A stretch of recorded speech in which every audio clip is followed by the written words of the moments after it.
केंद्र सरकार अपनी 13 सेक्टर की प्रॉपर्टीज प्राइवेट कंपनियों को लीज पर देने जा रही है। इससे वो 6 लाख करोड़ रुपए जुटाएगी। शुरुआत गैस पाइपलाइन से हो रही है।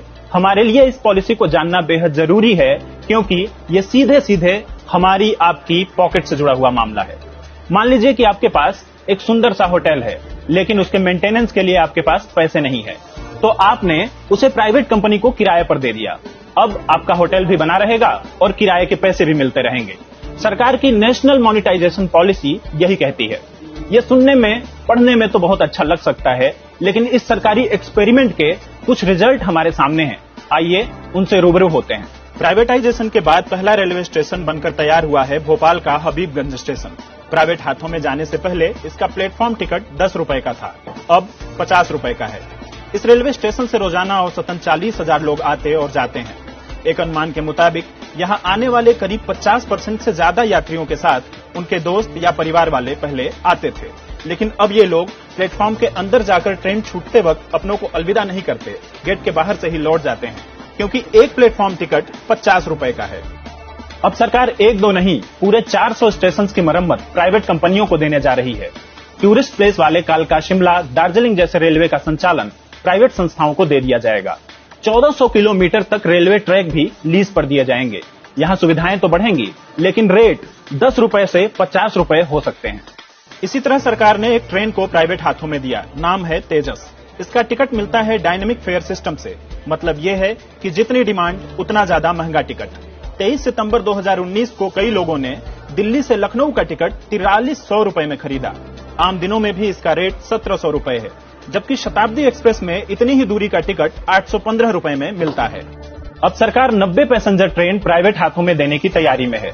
जबकि ट्रेन प्राइवेट हाथ में जाए तो टिकट दोगुने से भी ज्यादा महंगे होने लगते हैं। हाँ, ये जरूर है कि रेलवे की प्रॉपर्टी किराए पर देकर सरकार को 1.5 लाख करोड़ रुपए मिल जाएंगे, लेकिन रेल से ज्यादा पैसे सरकार सड़कों को लीज पर रखकर जुटाएगी। ये है ग्रेटर नोएडा से आगरा को जोड़ने वाली यमुना एक्सप्रेसवे। इसका मेंटेनेंस प्राइवेट कंपनी को दे दिया गया है। 165 किलोमीटर की इस सड़क पर आप सफर करते हैं तो टोल टैक्स देना होता है 360 रुपए। किसी दूसरी सड़क पर इतने ही दूर जाने का आपको ज्यादा से ज्यादा 150 रुपए टोल टैक्स देना होता है। यानी सड़क का मेंटेनेंस प्राइवेट हाथ में तो टोल टैक्स दोगुना। लेकिन सरकार देश की 27% हाईवेज यानी करीब 27,600 किलोमीटर सड़क बनाने और मेंटेनेंस का काम प्राइवेट कंपनियों को देने जा रही है। सड़कें निजी हाथों में जाने से क्या टोल टैक्स ज्यादा देना पड़ेगा, इस सवाल के जवाब में अफसरों ने कहा कि यह कहना अभी सही नहीं है, क्योंकि टोल को नियंत्रित करने का फार्मूला अभी बनना बाकी है।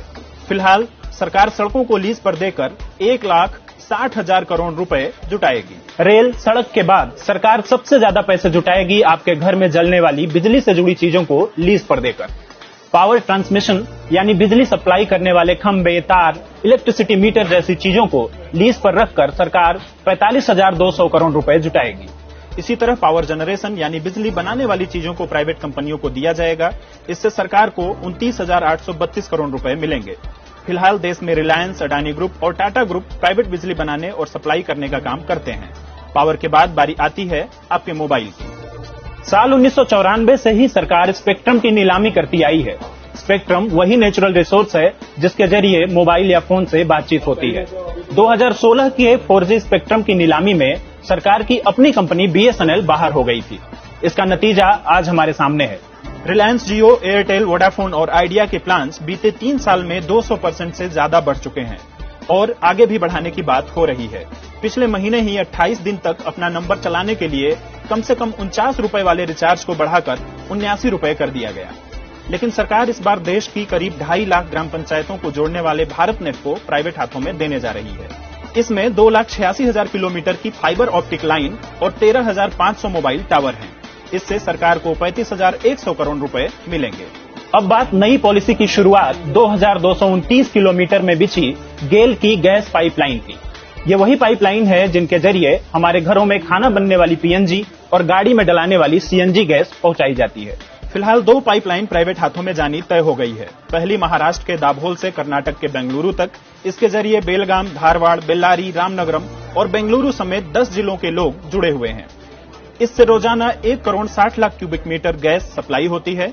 दूसरी लाइन गुजरात के दाहेद से लेकर महाराष्ट्र के दाभोल तक है।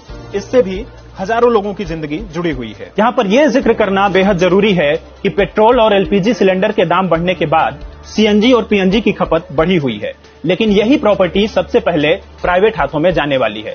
सरकार कुल 8,154 किलोमीटर गैस पाइपलाइन को प्राइवेट कंपनियों को लीज पर देने जा रही है। इससे 24,462 करोड़ रुपए उसे हासिल होंगे।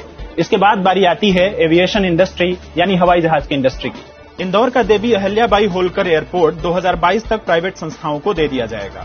2024 तक भोपाल का राजा भोज एयरपोर्ट, इसके साथ ही वाराणसी, रायपुर, भुवनेश्वर, अमृतसर, चेन्नई, तिरुपति समेत 25 एयरपोर्ट लीज पर दे दिए जाएंगे। इससे सरकार 20,782 करोड़ रुपए जुटाएगी। मोनेटाइजेशन पॉलिसी से खेल और हॉस्पिटैलिटी सेक्टर की चीजें भी प्राइवेट हाथों में जाएंगी। इनमें सबसे बड़ा नाम स्पोर्ट्स अथॉरिटी ऑफ इंडिया यानी साई के भोपाल सेंट्रल सेंटर का है। ये सेंटर 100 एकड़ में फैला है। इसमें कई इंडोर आउटडोर स्टेडियम हैं और हॉस्टल भी हैं। खेलों के बाद आपसे जुड़ा हुआ है हॉस्पिटैलिटी सेक्टर। इसमें देश भर के 8 बड़े होटल को लीज पर दिया जाएगा। इसके अलावा सरकार की लिस्ट में सब्जी अनाज रखे जाने वाले वेयर हाउसेस, खनन, पानी के जहाज और अर्बन रियल एस्टेट वाली चीजों को भी लीज पे रखा जाना तय हुआ है। 23 अगस्त को जब वित्त मंत्री निर्मला सीतारमण ने इसकी घोषणा की तो सोशल मीडिया पर इसकी आलोचना होने लगी और विपक्ष ने इस पर हमला बोला। इसके जवाब में सरकार की ओर से अब तक 2 बातें कही गई हैं। पहली, वित्त मंत्री ने खुद इस मामले पर ट्वीट किया है। उनका कहना है कि चोरी छुपे काम करना तो कांग्रेस की कार्यशैली है। मोदी सरकार जो करती है देश की भलाई के लिए करती है। दूसरी, इस पॉलिसी के प्रधान आर्थिक सलाहकार संजीव सान्याल की बात। उन्होंने कहा कि सरकार के पास बहुत संपत्ति है, अगर वो इनको मोनेटाइज करती है और कुछ पैसे जुटाकर उसे नए इंफ्रास्ट्रक्चर पर निवेश करती है तो इसमें गलत क्या है। इन पैसों से कमजोर तबके को सपोर्ट दिया जाएगा। फिर सरकार अपनी संपत्ति को बेच नहीं रही है, केवल लीज पर रख रही है। सरकार ने फाइबर ऑप्टिक लाइन प्राइवेट कंपनियों को लीज पर दे रखी है, लेकिन सरकार की अपनी कंपनी बीएसएनएल आज खस्ता हालत में है। वर्ल्ड बैंक के चीफ इकोनॉमिस्ट रह चुके अर्थशास्त्री प्रोफेसर कौशिक बासु कहते हैं कि कोरिया जैसे छोटे आबादी वाले देश के लिए ऐसी पॉलिसी तो ठीक है, लेकिन भारत की संपत्तियों को इतने बड़े पैमाने पर लीज पर रखना ठीक नहीं होगा। आज के जानना जरूरी है में इतना ही। अगर आप किसी सब्जेक्ट पर जानना जरूरी देखना चाहते हैं तो मेल आईडी आपके स्क्रीन पर है। शेयर और डाउनलोड करें दैनिक भास्कर।